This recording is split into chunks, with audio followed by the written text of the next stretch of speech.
All right. Hello, everybody. I'm Joshua Gersen. I will be conducting the upcoming performances of the Greenwich Symphony next week, and we have a wonderful program in store for you. Really excited to be coming in.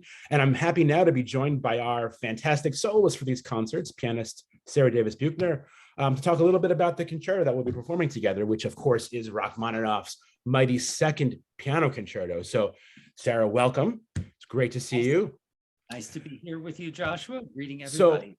Of course. So Rachmaninoff's second concerto, where do we start? I mean, it's one of the most beloved, popular concertos in all the rep.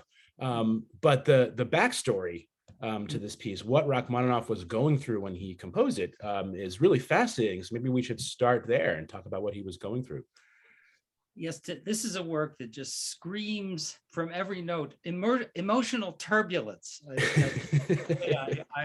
I think of it, and I think that's probably why it is one of the most beloved piano concertos of all time. And I would argue it's probably his most famous, his most favorite. Sure. For sure. I mean, musicians sometimes prefer the Paganini Rhapsody or the third concerto, but I think the audience, just loves number two. They recognize the tunes, of course. They're very, very beloved for many, many reasons. And yes, the backstory is a deep-seated and complicated one for the composer. So I guess, yeah, let's talk about that a little bit. He had composed his first, was his first symphony or his opera Allegro that didn't go well.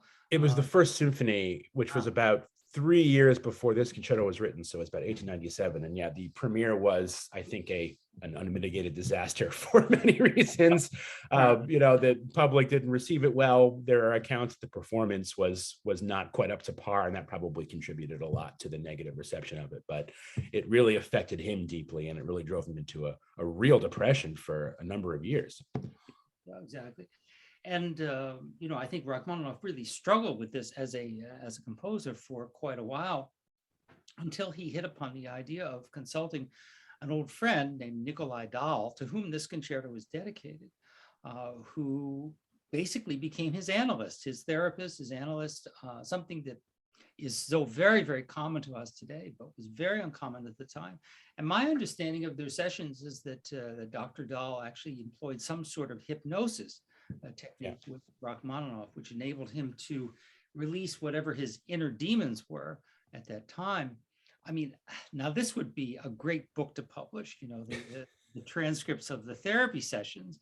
And, Sure. and sometime we should go to Russia and try to dig those up, because that would be fascinating to read, I mean, and I can well imagine that Rachmaninoff probably described his dreams to this doctor, and his hopes and his fears about this and that. But apparently he felt so grateful to the doctor for freeing up his inner tensions or problems that he then dedicated this glorious piece of music to him. And to me, I kind of made a joke there about emotional turbulence, but there is a lot of turbulence too, but also this incredible flowering. I often think of this as the concerto to play when spring begins to come into bloom. It just has such a beautiful, beautiful kind of a greeting to it. So there's a kind of a narrative to the piece. And I think of that every time I start this piece. I try to put on my biggest frowny face when I You start. And the key of F minor, it's quite dark, and you hear the inner, sort of like the inner mindset of Rachmaninoff with those middle notes. Growing.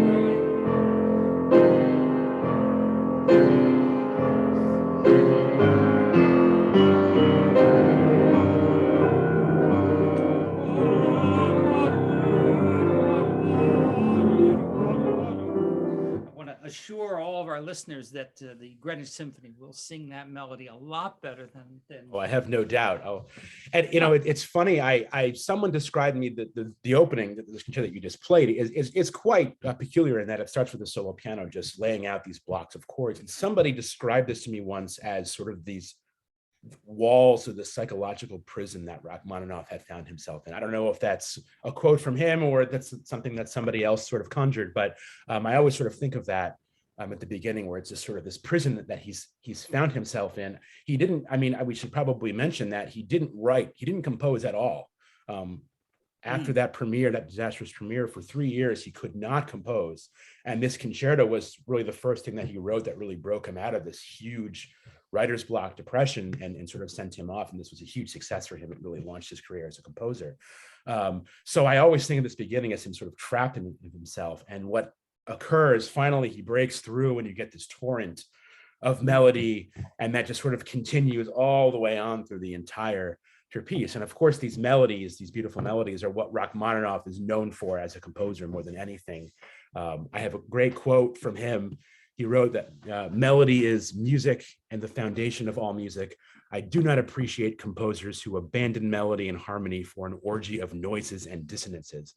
And of course, he was referring to, this is the turn of the century where a lot of composers now are really turning away from tonality and experimenting with kinds of music that sort of don't highlight melody as much as perhaps the 19th century music before that did. So you can see sort of where he falls in that whole debate. But these melodies are so much sort of the backbone of not only all of his music, but certainly this concerto. So at each movement, there are 3 movements of the concerto. Each of them has one of these lyrical, lush melodies that are really sort of highlight each movement. So that the first one you just played is certainly quite well known. The second movement, perhaps, is maybe the most famous melody in the concerto, correct? I would posit that actually it's the last movement has the most famous melody, and that's because of the 1930s, 40s, and 50s in the United States of America. But the one in the first movement that comes after that torrential thing.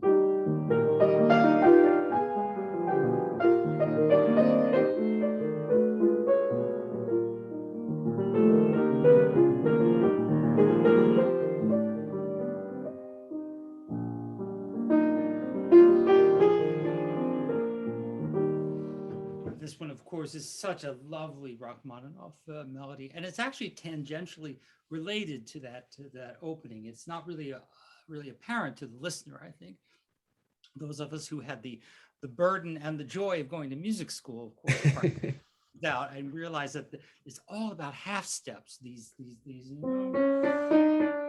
This churning stomach thing Sure. that actually features in some of these subsidiary beautiful melodies. We're not really so aware of that at the time, Then, of course, in the second movement, then he has, as you said, it has a very, very beautiful melody, which incidentally, I was talking about half steps. That's going from E flat major to E major, and there it features.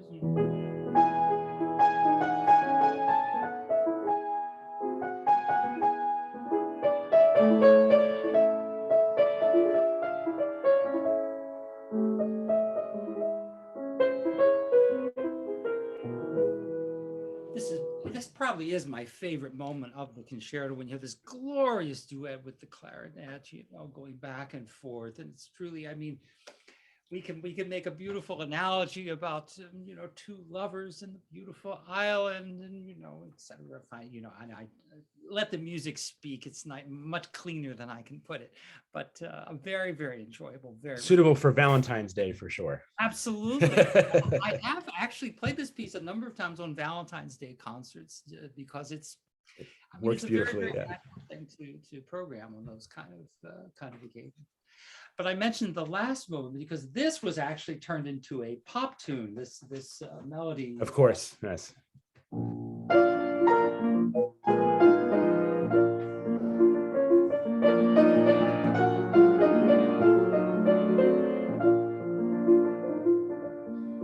Called Full Moon and Empty Arms, as sung by, I think it was Freddie Martin, made this thing very popular.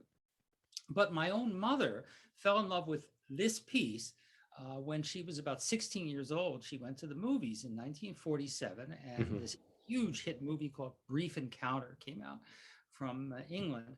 And it stars Trevor Howard and Celia Johnson in a tale of 2 married people who meet at a train station and fall in impossible love and decide that they can't get it together, and all of this set to the trains coming and going and the music of the Rachmaninoff Second Piano Concerto, which became like a huge bestseller at that time in terms of records, because people went to see this movie. And the scoring of the movie is just so brilliant. It has a great performance of the work on the score. And you can see it on YouTube. It's absolutely worth an afternoon. You really can see how the conception of those melodies set to a real drama is just, it's just so perfect. Works beautifully. Yeah, it's absolutely, it's an incredibly touching sort of thing. And I hasten to say my mother was, an amateur pianist. She wasn't a trained musician, but it was things like that, or the Warsaw Concerto, that made her love classical music and made her buy a baby grand piano, and then she made me practice it. So a lot of my career owes itself to this particular theme.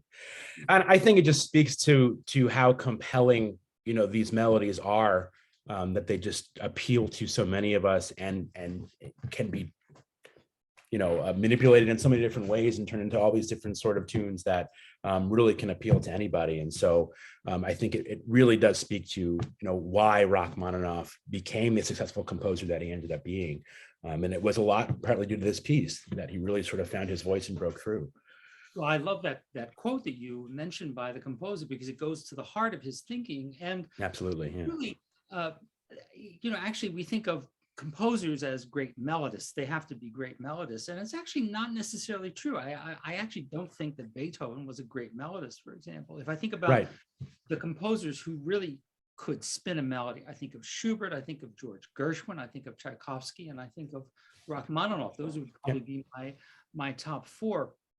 And when I think about being a top melodist, it's almost like, if you think of some work by any of these people, whether it's a song of Schubert or a song by Gershwin, or the symphonies of Tchaikovsky, or Rachmaninoff with his piano concertos, or the Isle of the Dead, or the symphonic dances, or any one of those melodies, you just hear a couple of bars like, oh, I know that, that's from such and such. He had a genius for crafting something that was very recognizable, that goes right to the heart. And when I think of Rachmaninoff, I think about his dour face and so forth. There's just something about that's Russian, yeah. Melancholy. Sort of like, I want to be happy, but there's this 600 pounds of grief on my back. So, and I mean, it's not the Russian way. We can't be happy, yeah. I guess not, but I'm happy anytime I get a chance to play this piece, and particularly with you and with the Greenwich Symphony that I adore, and I'm very much looking forward to it. Yeah, no, me too. And again, it's a wonderful concerto. It remains to this day an audience favorite for all those reasons that we just mentioned. So I'm really looking forward to it as well. Hopefully that gives you a little bit of insight into the piece. And I just want to thank you, Sarah, again, for taking the time out of your busy schedule to chat. And we hope all of you will be able to join us for these concerts. They take place next week, Saturday, February 26th at 7:30, and Sunday, the 27th at 3 p.m. And we hope to see you all there. Thank you very much. Bye. Bye-bye.